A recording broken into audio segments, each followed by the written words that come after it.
పవన్ కళ్యాణ్ ట్రాప్లో చిక్కుకున్న వైసీపీ నేతలు విలవిల్లాడుతున్నారా అంటే అవుననే సమాధానం ఇస్తున్నారు కొంతమంది రాజకీయ విశ్లేషకులు. ఇక ఇదే అంశానికి సంబంధించి మనతో మాట్లాడేందుకు ప్రముఖ రాజకీయ విశ్లేషకులు కృష్ణకుమారి గారు మనతో ఉన్నారు. మేడంతో మాట్లాడదాం. మేడం నమస్తే. నమస్తే మేడం, పవన్ కళ్యాణ్ ట్రాప్లో వైసీపీ నేతలు చిక్కుకొని విలవిల్లాడుతున్నారు అంటూ కూడా ఒక వార్త ఇప్పుడు సోషల్ మీడియాలో చక్కర్లు కొడుతూ ఉంది.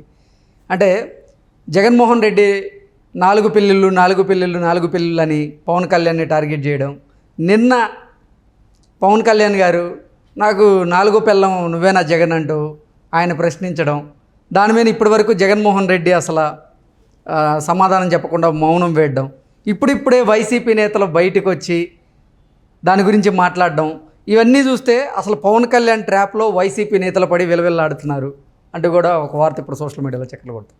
ఏంటి మేడం, దీన్ని మనం ఎలా విశ్లేషించుకోవచ్చు? ఇది ఖచ్చితంగా సినిమాలో డైలాగ్ ఉంది ఏంటంటే, కోడెళ్ళి చికెన్ షాప్ ముందు తొడగొట్టిందని. అట్లా అసలు అది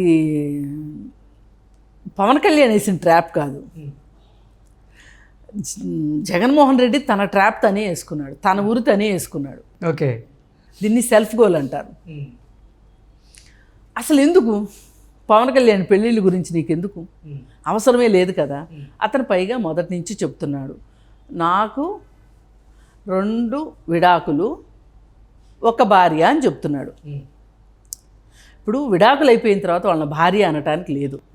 అసలు ఆ పెళ్ళి రద్దు అయిపోతుంది. అవును, మీకెందుకో సరదా అనిపించి దాన్ని పెళ్ళిలాగా చూస్తాను అంటే అది వేరే విషయం. అంటే మీ రాజ్యాంగం ఏమన్నా స్పెషల్గా ఉంటే మీ రాజ్యాంగం ప్రకారం మీ చట్టాల ప్రకారం రద్దు అయిపోయిన పెళ్ళిని కూడా పెళ్ళిగానే చూస్తాము అంటే అది మీ ఇష్టం, ఎవరం కాదనం ఇక్కడ. కానీ మీకు మీరే ఉరితాడేసుకున్నారు. అసలు అతను పెళ్ళిళ్ళ గురించి మాట్లాడి అతను క్లారిటీగా ఒక మాట చెప్తున్నాడు, అవును నాకు 3 పెళ్ళిళ్ళు 2 విడాకులు 1 భార్య అని చెప్తున్నాడు. ఈక్వేషన్ కరెక్ట్గా ఉంది కదా. ఇందులో ఏమి చట్టాన్ని మాయ చేసింది కానీ, ప్రజలకు గంతలు కట్టింది కానీ, బొంబాయి చూపించింది ఏమీ లేదు కదా. అంత మామూలుగా ఉంది. ఇప్పుడు అతన్ని ఎట్లా అయినా దెబ్బతీయాలి, అతని వ్యక్తిత్వాన్ని దెబ్బతీయాలి. ఆ వ్యక్తిత్వాన్ని దెబ్బతీసే దానిలో భాగంగా అతనికి అన్ని పెళ్ళిళ్ళు అయినాయి అని చెప్పి మాట్లాడుతున్నారు. ఇప్పుడు ఆ మాటే చెప్పి, అంటే 2 భార్యలకి అన్యాయం చేసి 3వ భార్యను చేసుకున్నాడు, 3వ భార్యకు కూడా అన్యాయం చేసి 4వ పెళ్ళి చేసుకున్నాడు అని చెప్పి వీళ్ళు సోషల్ మీడియాలో ఒక ఫోటో సర్క్యులేట్ చేశారు. ఆ ఫోటో ఏంటి అంటే, పెళ్లి కూతురు కనిపిస్తుంది, ఆమె ఎవరికీ తెలీదు, పెళ్లి కొడుకు మొహం కనిపించట్లేదు, ఆ పెళ్లి కొడుకే పవన్ కళ్యాణ్ అని చెప్పి వాళ్ళు ప్రచారం చేస్తున్నారు. ఇప్పటిదాకా 4 పెళ్ళిళ్ళు 3 పెళ్ళిళ్ళు అంటూ ఉంటే కూడా సరే, పవన్ కళ్యాణ్ కూడా ఇంత తీవ్రంగా అంటే ఒక్కొక్కసారి ఉక్రోషపడ్డాడు, బాధపడ్డాడు, కోపం వచ్చింది, కానీ ఇంత సటైరికల్గా తీసుకోలే. ఇంకా ఈ మధ్యకాలంలో అసలు ఈ పెళ్ళిళ్ళ గొడవ మానేశాడు నిజానికి. ఎవరు? జగన్మోహన్ రెడ్డి కూడా. మళ్ళీ ఎందుకో కొత్తగా వాళ్ళ పొత్తు ఖరారయిన దగ్గర నుంచి ఆయనకి నిద్ర పట్టట్లా. ఆ నిద్ర పట్టని కారణంగా ఆయనకి ఏం మాట్లాడుతున్నాడో తెలియట్లేదు. తెలియక ఇది మాట్లాడడం అవసరం, ఆధారం లేని మాట్లాడి ఏంటి లాభం? ఇప్పుడు ఆధారం ఉంటే చూపించే, నిజమే 4వ పెళ్ళి అయింది, ఆధారాలు చూపించండి అంటారు కదా.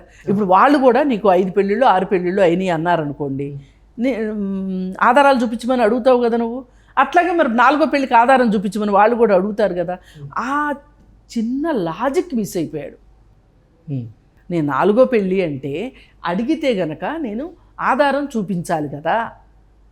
ఆధారం లేని మాటని వాళ్ళు ఎంత ఎగతాళి చేసినా సరే నేను సమాధానం చెప్పాలి కదా అనే ఒక లాజిక్ మిస్ అయిపోయాడు జగన్మోహన్ రెడ్డి.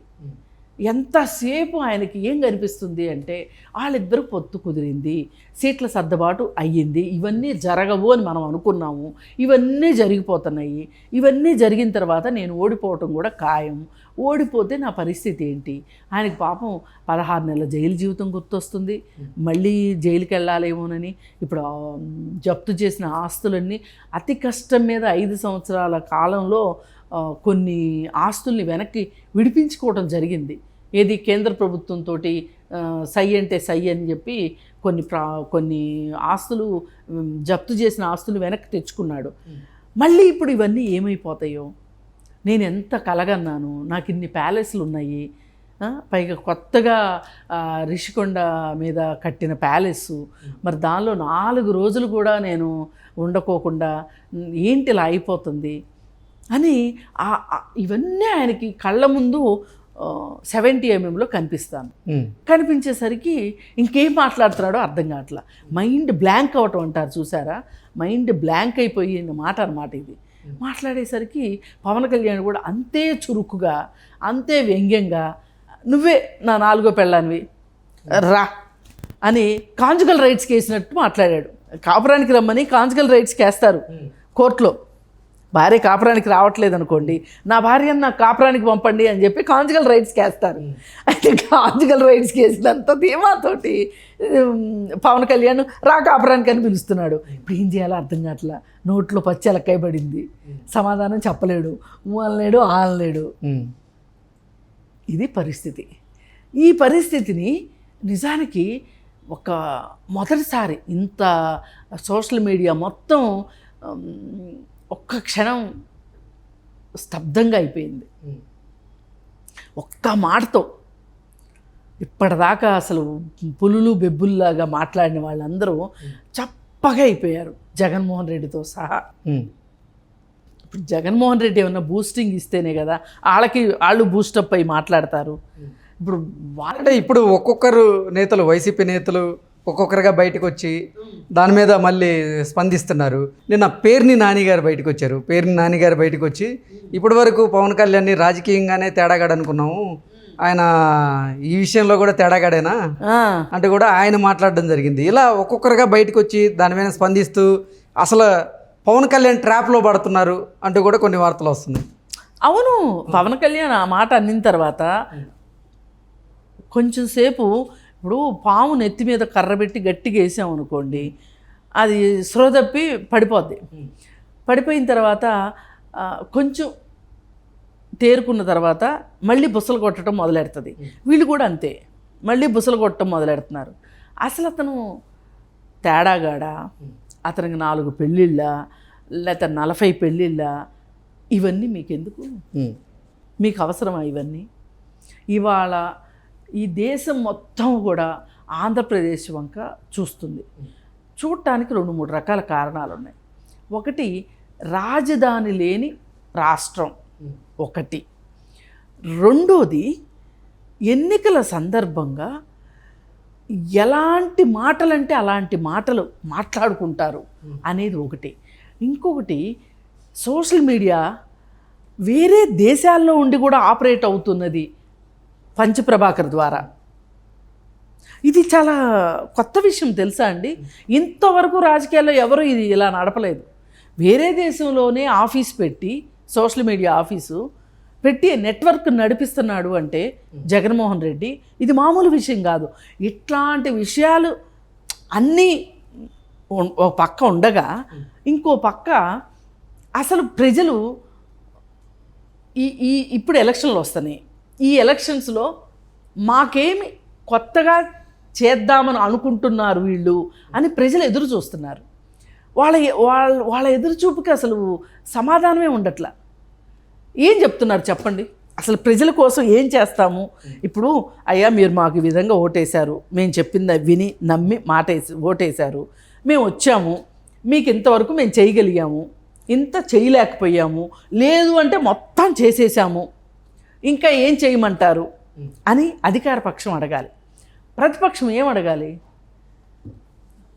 నువ్వు ఏం మేనిఫెస్టో పెట్టావు, ఏం చేసావు, నువ్వు ఏం చేయలేదు, నువ్వు అదే మేమైతే ఇచ్చేస్తాం అది చేస్తామని ప్రతిపక్షం చెప్పగలగాలి.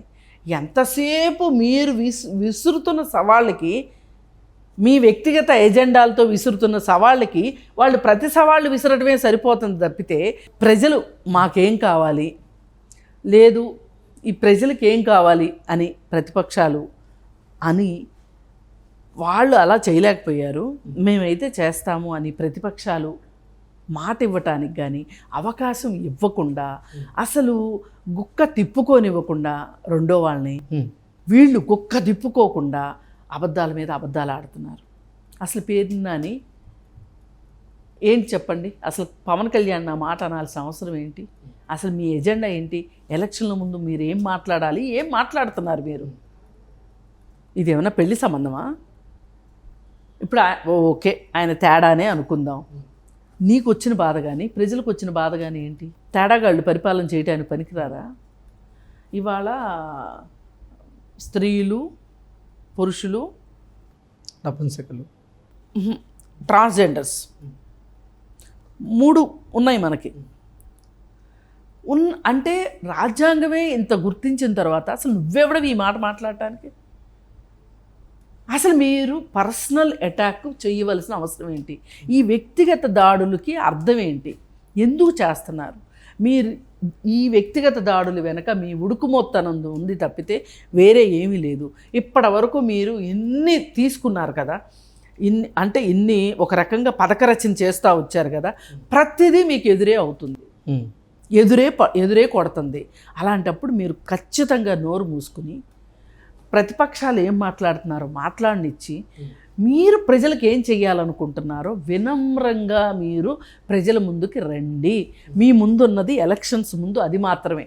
తిట్టుకున్నారు 5 సంవత్సరాలు తీరిక లేకుండా తిట్టుకున్నారు, విరామము విశ్రాంతి లేకుండా తిట్టుకున్నారు. చాలు, ఇంక అయిపోయింది. మీ విలువైన కాలాన్ని మీ తిట్లకి, మీ వ్యక్తిగత ద్వేషాలకి, రాగద్వేషాలకి అసలు మీకు సిగ్గుందా అని అడుగుతున్నాను నేను. ఎందుకంటే మీరు ఎమ్మెల్యేలుగా గెలిచిన తర్వాత మీరు ఏం ప్రమాణం చేస్తారు చెప్పండి? రాగద్వేషాలకి అతీతంగా ఉంటామనే కదా చెప్తారు. అసలు మీరు లేచిన దగ్గర నుంచి రాగద్వేషాలతోనే మీరు పోటీ పడుతున్నారు అంటే అసలు మీకు మీరు చేసిన ప్రమాణాల మీద మీకు నమ్మకం ఉందా? అందుకని ఇవన్నీ మానుకుంటేనే కానీ, లేకపోతే ఇప్పుడు సమయం ఎలాగూ లేదు, మీరు మానుకున్నా మానుకోకపోయినా ప్రజల నుంచి మీకు వచ్చేది ఒకటే తీర్పు అని మీకు అర్థమైంది. ఆ ఫ్రస్ట్రేషన్లో మీరు ఈ విధంగా మాట్లాడుతున్నారు తప్పితే వేరే ఏమీ లేదని మేము గట్టిగా అనుకుంటున్నాము. ప్రజలు కూడా ఇలాగే అనుకుంటున్నారు. Okay madam, thank you.